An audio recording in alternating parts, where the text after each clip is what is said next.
Nah, Sobat Cospreneur, saya banyak banget nih akhir-akhir ini. Bahkan kayaknya dari tahun lalu deh.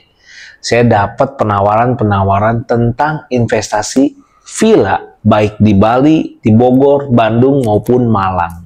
Jadi kalau ada pertanyaan, Anda lebih baik pilih villa atau kos-kosan? Kalau menurut saya nih, saya pribadi nih.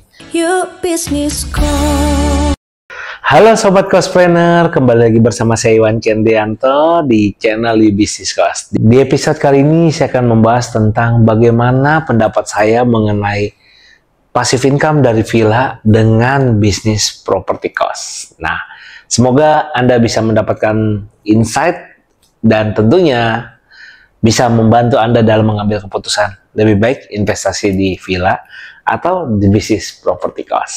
Nah, Sobat Cospreneur, saya banyak banget nih akhir-akhir ini. Bahkan kayaknya dari tahun lalu deh. Saya dapat penawaran-penawaran tentang investasi villa, baik di Bali, di Bogor, Bandung, maupun Malang. Ya, sebenarnya kalau dilihat secara garis besar, investasi di villa ini cukup menarik banget. Kenapa? Karena biasanya modalnya itu menurut saya ya, yang saya ditawarkan itu rata-rata nggak terlalu besar.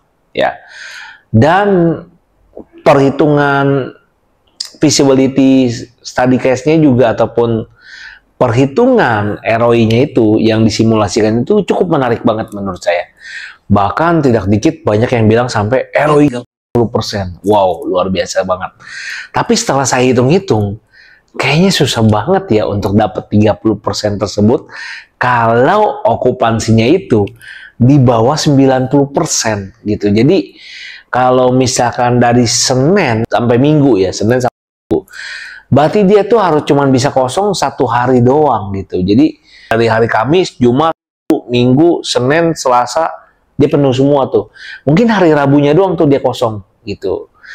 Baru bisa kejar sih, ya 30%-nya juga saya nggak tahu ya bisa atau nggak, karena saya belum tahu lebih mendetail. Mungkin nanti buat Sobat Cospreneur yang udah bisnis di villa, boleh share juga ya di kolom komentar ya. Jadi biar ada dua sisi juga, insight dari Anda sebagai pemilik villa dan saya sebagai orang yang hanya menerima penawaran ya. Jadi biar lebih head to head dan tentunya kita bisa dapat informasi dan saling berbagi lebih mendetail. Nah, kita balik lagi.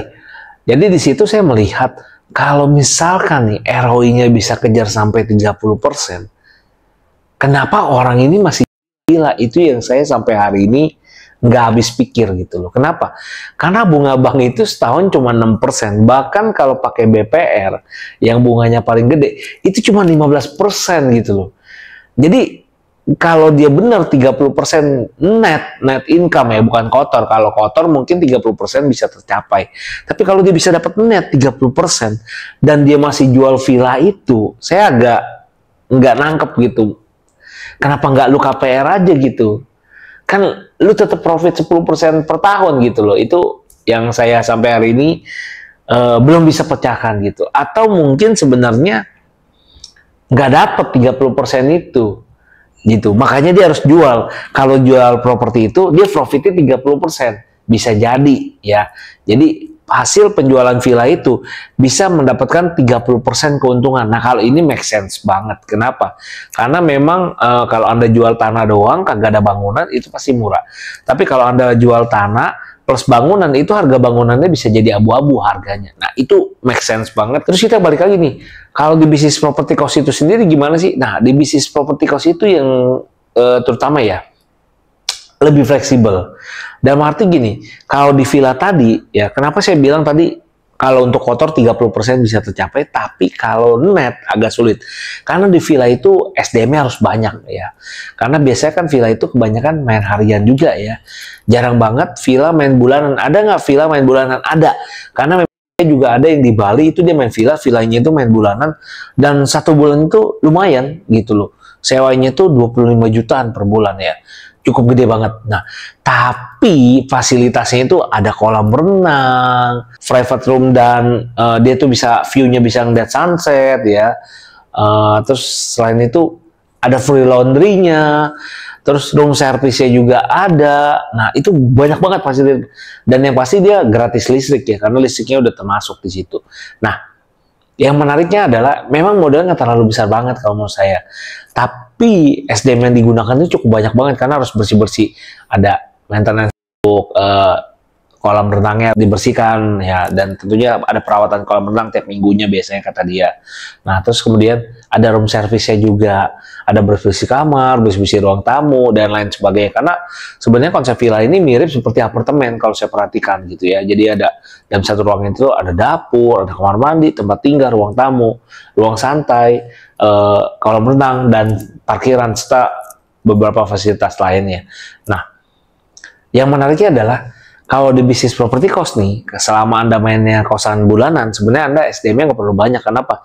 Karena biasanya mereka pasti bersihin kamar sendiri kebanyakan. Terus berikutnya kedua adalah hampir 50% biaya operasional itu ditanggung sama si penghuni. Contohnya, kayak listrik, itu pasti ditanggung sama penghuni. Terus berikutnya adalah biaya laundry, itu biasanya ditanggung sama penghuni. Kecuali Anda memberikan fasilitas itu, dan tentunya harga sewa Anda juga pasti udah naik dari situ.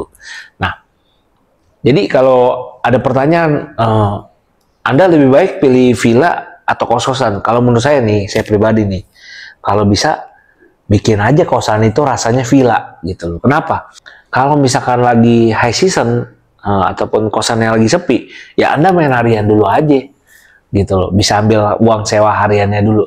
Nah, tapi kalau misalkan penghuni bulanannya penuh, ya udah, kalian gak usah main harian itu. Karena saya ada menjalankan beberapa ya di gedung kos-kosan yang saya miliki dan saya kelola. Itu kita kombinasi antara bulanan dengan harian. Tapi harian ini hanya sekitar 10-20% dari total revenue-nya kita. Jadi nggak banyak, tapi angkanya cukup bagus banget. Kenapa? Karena kalau pas kayak kemarin kita kesewa 20 hari ya, berarti sekitar 60-70% kali ya okupansinya. Nah, itu udah setara dengan satu kamar. Itu kita setara bisa dapat penghasilan 2 kamar hanya dengan harian. Jadi kalau kita punya 4 kamar, itu bisa kita dapat seperti ada 8 kamar gitu. Jadi menurut saya income-nya cukup bagus banget gitu. Tapi balik lagi nih, tantangannya juga banyak. Penghuni kos harian itu kadang-kadang kalau ketemu yang rese, ada problem dan lain-lain, itu akan jadi masalah juga. Karena saya punya pengalaman juga, pernah ada kasus narkoba juga di kosan, tapi bukan punya saya. Itu kosan dari, ibaratnya dari OTA ya, online travel agent seperti Traveloka, Agoda, Booking.com, dan lain-lain. Nah, mereka masuk dari situ, beli voucher, nginep di tempatnya si klien, terus ternyata yang nginep ini adalah bandar narkoba gitu. Nah, alhasil kosannya kena segel waktu itu. Nah, apakah kosannya dilepas segelnya? Yes, betul, dilepas setelah melalui drama dan perjalanan sidang, karena kebetulan sistemnya itu kita yang buat di situ. Jadi secara sistem dia nggak bersalah, tapi dia harus jadi saksi di situ. Nah, jadi wasting time cukup lama tuh dipanggil sidang ya sebagai saksi dan memberikan keterangan, tentunya memberikan bukti kayak CCTV, daftar tamu dan lain-lain sebagainya ya, untuk bisa membenarkan, dan tentunya juga pasti bayar uang pengacara juga ya, untuk biar bisa mendampingi supaya ada hal-hal yang mungkin dia nggak paham tentang hukum, itu bisa dijelasin kenapa alasannya. Nah, simpulannya adalah kalau Anda mau masuk di bisnis villa ataupun kos harian, itu tantangannya sangat berbeda. Jadi kalau mentalnya nggak kuat, mendingan jangan kalau menurut saya ya. Tapi kalau Anda mentalnya kuat, networknya bagus ya, fine-fine aja Anda bisa jalanin gitu. Kalau nggak, mendingan jangan. So, apakah bisnis villa itu bisa menghasilkan 30% per tahun net income? Buat saya pribadi kayaknya belum bisa deh. Tapi kalau memang Anda punya villa bisa income-nya 30% per tahun, coba deh komen di kolom komentar. Kenapa Anda nggak ngambil KPR? Jelasin dong, saya penasaran banget, pengen tahu gitu. Kenapa Anda memilih untuk menjual villanya tersebut? Apakah menjual lebih untung hingga 50% sehingga Anda lebih memilih menjualnya dibanding menyimpannya? Saya Iwan Kendanto dari channel Bisnis Kos. Penghasilan aman, pensiun nyaman. Sampai jumpa di episode berikutnya. See you! Invest your money, not your time. Your business cost. Your business cost. Invest your money, not your time.